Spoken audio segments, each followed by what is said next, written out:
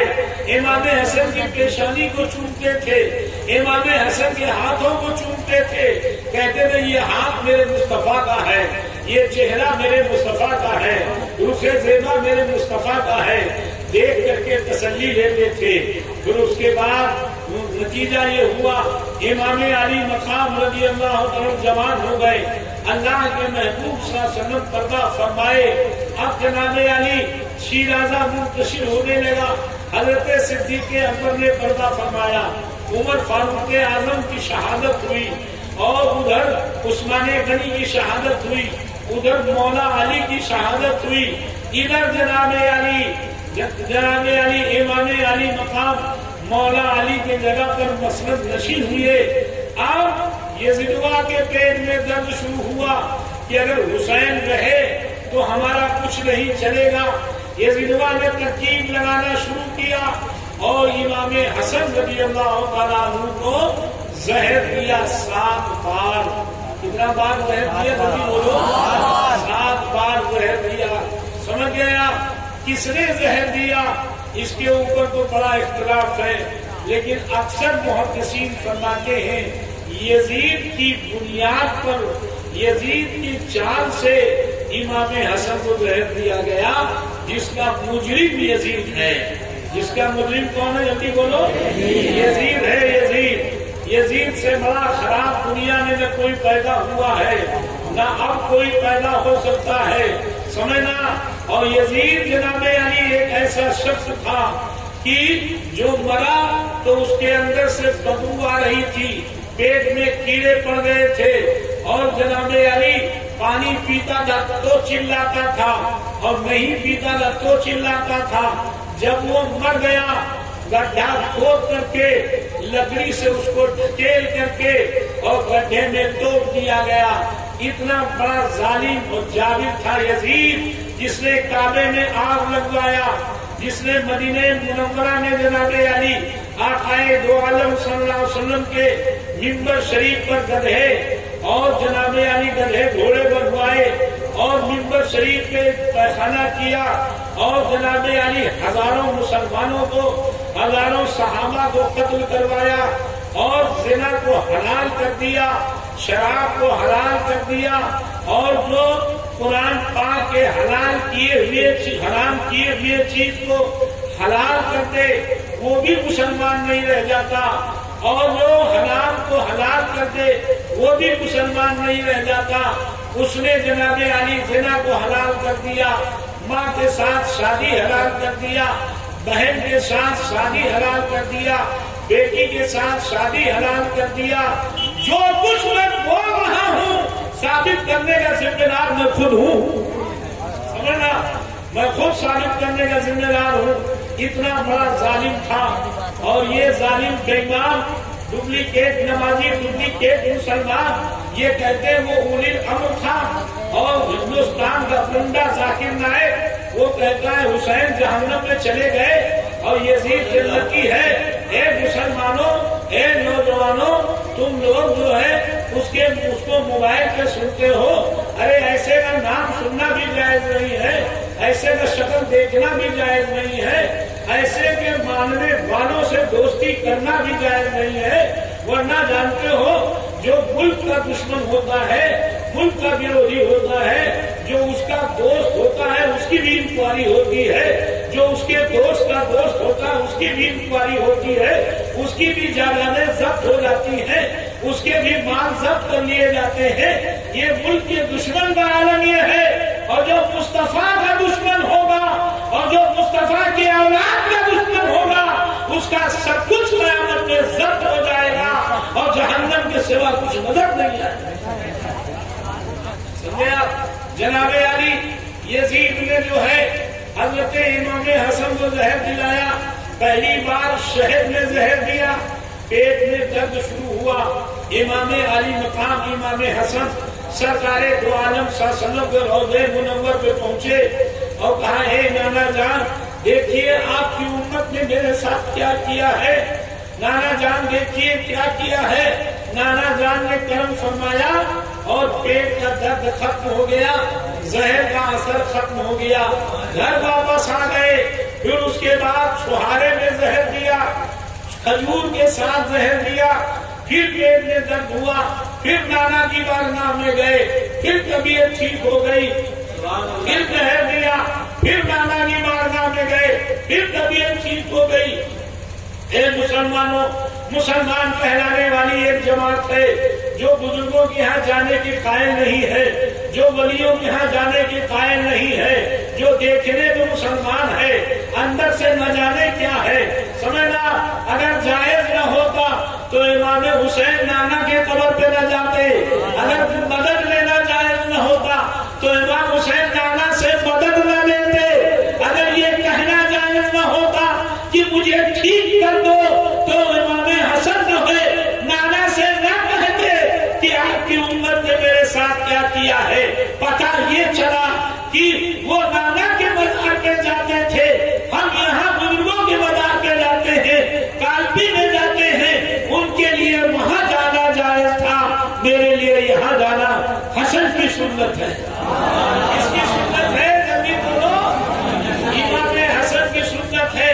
حضرت امام حسن گئے اور ٹھیک ہو گئے، پھر گئے، پھر ٹھیک ہو گئے، پھر گئے، پھر ٹھیک ہو گئے۔ 7ویں بار کیا کیا کہ جناب علی ہیرے کی کڑی پیس کر کے اور سراہی میں ڈال دیا، سراہی میں ڈال دیا ہیرے کی کڑی پیس کر کے، اور پھر اس کے بعد جناب علی رک جائیے، ذہن میں ایک بات آئی، وہ صاف کر دوں۔ سمجھنا، امام حسن کے جو دشمن ہیں، اہل بیت کے جو دشمن ہیں، جن کو خارجی کہا جاتا ہے، کیا کہا جاتا ہے؟ جلدی بولو، وہ کہاں پائے جاتے ہیں پتا ہے؟ ارے خارجی کی آبادی کہاں ہے پتا ہے؟ نہیں پتا ہے؟ لکھنؤ میں زیادہ ہے، لکھنؤ میں زیادہ ہے، لکھنؤ میں زور سے بولو۔ ان کی پہچان کیا ہے؟ میلاد ان کے یہاں جائز نہیں ہے، ربیع الاول کا جلوس جائز نہیں ہے، صحابہ کا جلوس جائز ہے۔ کن کا جلوس جائز ہے؟ مدح صحابہ کا جلوس جائز ہے۔ ہمارے یہاں ربیع الاول شریف کا جلوس نکلتا ہے، جس کی بنیاد میں نے رکھی ہے، جلوس رحمت للعالمین، کئی لاکھ کا مجمع ہوتا ہے۔ ایک مرتبہ مدح صحابہ والے آئے، سمجھنا، کھڑے ہوئے پڑھنے، میں نے کہاں سے آئے آپ لوگ؟ پہلے ہم لوگ آئے ہیں سرکار کی بارگاہ میں شرکت کرنے کے لیے۔ ہم نے آئے کہاں سے تو بتاؤ پہلے۔ کہنے کہ ہم لوگ لکھنؤ سے آئے، ہمیں کس نے بلایا ہے؟ تو نام بتایا نہیں۔ ہم نے کہا چلے جاؤ ورنہ اتنا معروبہ صورت بگاڑ دوں گا۔ یہاں مدح صحابہ والے نہیں آتے، یہاں میلاد والے آتے ہیں، مدح اہل بیت والے آتے ہیں، جو مدح اہل بیت کرتے ہیں وہ آتے ہیں، جو مدح اہل بیت کے ساتھ مدح صحابہ کرتے ہیں وہ آتے ہیں۔ سمجھنا، تو خارجی جو ہیں وہ لکھنؤ میں ہیں، ان کی اولادیں کچھ ارئی میں بھی ہوں گی۔ اولاد کی دو قسمیں ہوتی ہیں، ایک روحانی اولاد، ایک جسمانی اولاد۔ ہم اپنے استاذ کی اولاد ہیں، ہم اپنے پیر کی روحانی اولاد ہیں۔ اسی طرح سے جو پیدا ہوتا ہے وہ جسمانی اولاد ہوتا ہے، اور جو طریقے کار پر عمل کرتا ہے وہ روحانی اولاد ہوتا ہے۔ ارئی میں بھی ڈھونڈو گے تو لکھنؤ خارجیوں کی روحانی اولادیں کہیں نہ کہیں ملیں گی۔ وہ کیا کہتے ہیں معلوم ہے؟ کہتے ہیں امام حسن بڑی شادیاں کرتے تھے، طریقے کار ان کا اچھا نہیں تھا، ان کا انداز اچھا نہیں تھا۔ کہو بعد اللہ رب العالمین۔ سنو، امام حسن کیوں شادی کرتے تھے اس کی وجہ سنو۔ طبری نے لکھا ہے اور ابو نعیم نے لکھا ہے اور تاریخ الخلفاء نے لکھا ہے اور جناب علی معالم النبوت نے لکھا ہے اور جناب علی بڑے محدثین نے لکھا ہے۔ ایک حدیث نقل کی ہے، میرے آقا فرماتے ہیں، میرے آقا نے دعا کی، اے اللہ جس کا داماد میں بنوں، جس کا داماد میں بنوں، یا جو میرا داماد بنے، جس کا داماد میں بنوں یا جو میرا داماد بنے، جس کے رشتہ دار میں بنوں یا جو میرا رشتہ دار بنے، اے اللہ اس خاندان کو بخش دے، اس خاندان کو جلدی بولو بخش دے۔ اللہ نے اپنے محبوب کی دعا قبول فرمائی۔ امام حسن نے یہ دیکھا کہ نانا نے دعا کی ہے کہ جس کا میں رشتہ دار بنوں وہ جنتی ہوگا، جس کا جو میرا رشتہ دار بنے گا وہ جنتی ہوگا۔ تو اگر میں نے 10 عورتوں 10 لڑکیوں سے شادی کیا تو 10 خاندان اور ان کے رشتہ دار اور ان کے رشتہ دار، ان کے اوپر کے رشتہ دار، ان کے نیچے کے رشتہ دار سب جنتی ہو جائیں گے، سب بخش دیے جائیں گے۔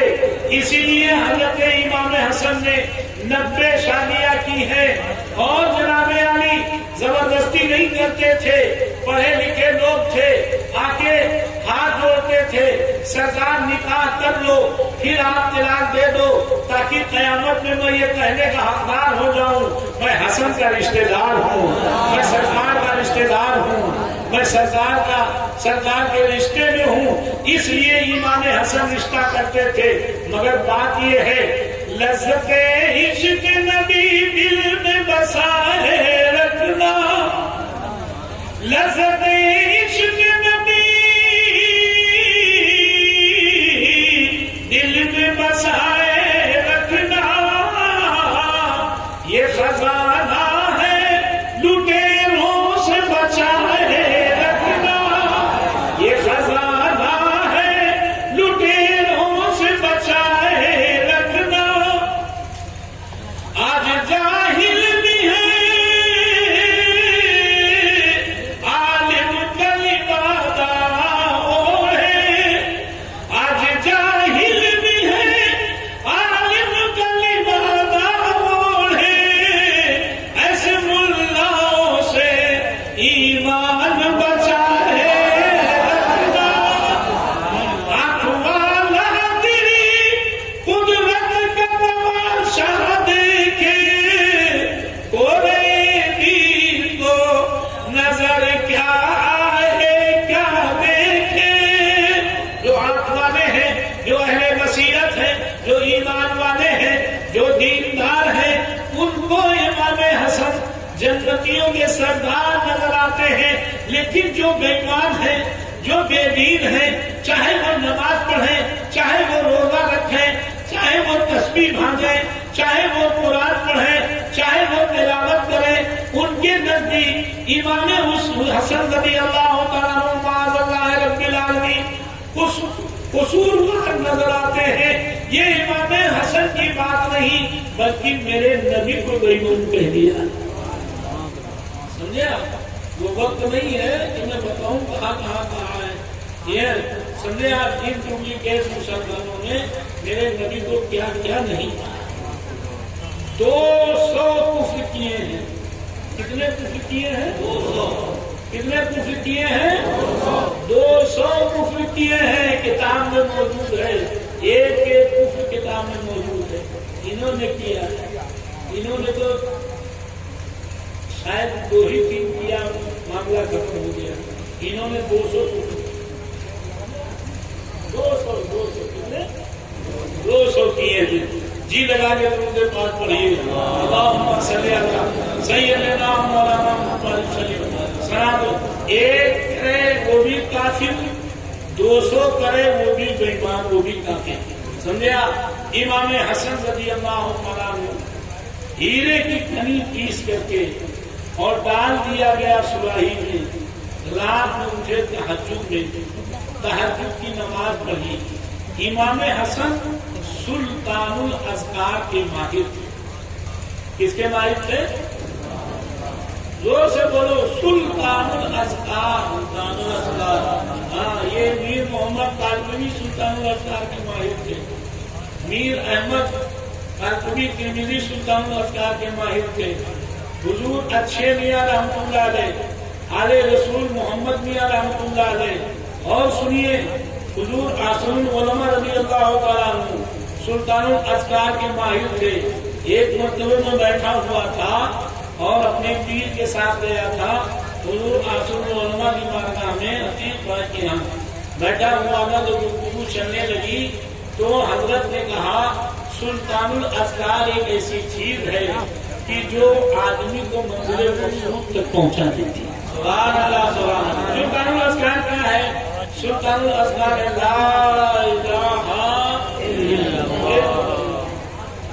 ہر مرید ہونے والے آدمی چاہے وہ مارے مکارا سے مرید ہو، چاہے وہ کالپی سے مرید ہو، چاہے وہ فخون شریف سے مرید ہو، چاہے سبیپور شریف سے مرید ہو، چاہے گنج مراد آباد سے مرید ہو، چاہے مجھ سے مرید ہو، چاہے جس سے مرید ہو، اس پر یہ لازم ہے کہ یہ پڑھتا رہے. شجرے میں ہر ایک کے لا الہ الا اللہ، لا الہ الا اللہ. اس کو سلطان الاذکار کہتے ہیں.